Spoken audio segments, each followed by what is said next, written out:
So let me see what time it is.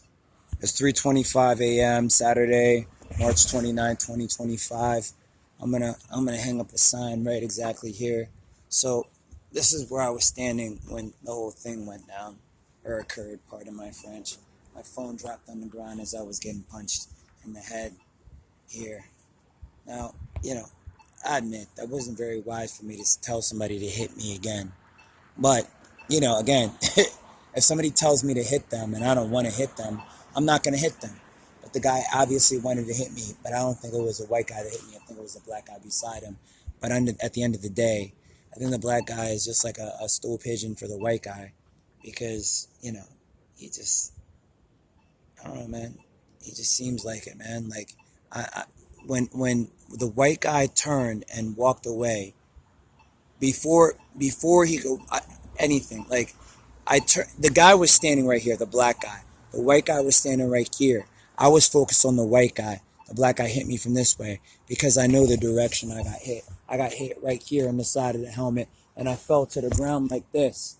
And then as he was hitting me, I was saying, CIA, get him off me, get him off me. And I pushed myself up, and then I was hit back down again. But I managed to force myself up and, block everything. But my other phone fell on the ground face first right here. But nevertheless, I already reported it. I got an incident report. And I already hung up a different sign over there. And I'm just going to hang this sign right up here, because this is what I do, man.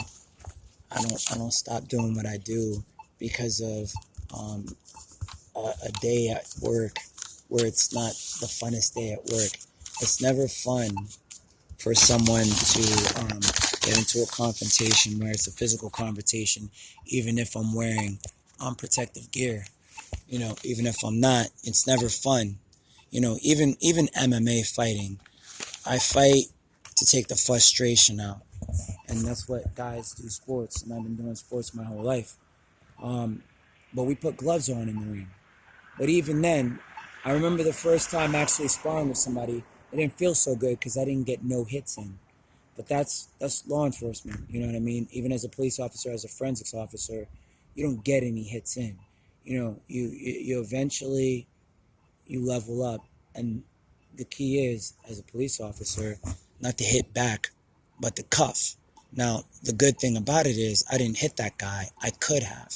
Because as you can see, my hand, my right there, that's bleeding because it scraped off the ground, not because our bodies touched each other. His fist hit me. I didn't hit him at all. But that's what makes me upright. That's the reason why I didn't go to jail. They didn't go to jail because they ran away.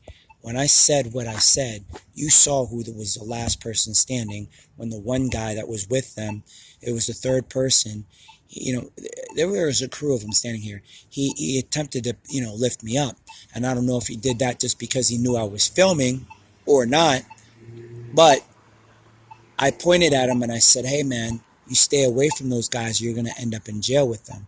I wasn't trying to make him feel bad, but I was talking like Furious Styles did in Boys in the Hood when he said to Trey Style, if you don't get out of the car, if you don't stop hanging around with people, places, and things, you're going to end up exactly where they do.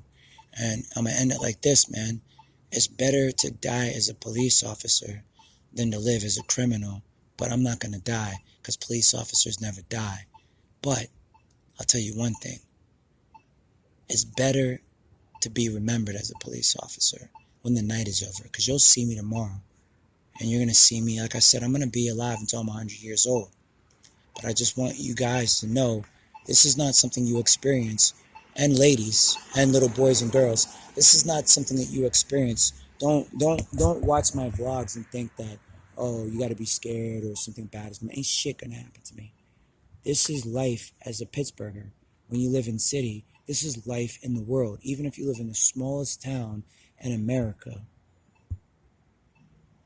every religion says, every book, every person that ever lived, even little kids know, life in the streets, life as a shorty shouldn't be so rough. But it is. And we all reminisce on the old days and we wish that it could all be so simple then, but it won't. America is dying slowly, but we're the saviors because God sends small ships. and we're the small ships. So whether you be a police officer or not, I just encourage you to think like a cop. All right? Boxers save lives. Even if you don't think like a cop, think like a boxer. All right? Remember, I'm not a violent person. I'm me. And I'm not going anywhere. I'm here in Pittsburgh because whether I was a cop or not, even after I retire, I don't need my occupation or my gear to protect me. This is just what I wear at work. Some days I don't even wear it. But what stories are you paying attention to when there's 8 million stories in Pittsburgh about you? This is a Forbes tale. Remember, guys go through this that aren't even police. So whether I'm police or not, I'm going to go through this no matter what. But you know what I'm always going to go through life as? A man who stands up for himself. And that's what it means to me to be the police, even if I wasn't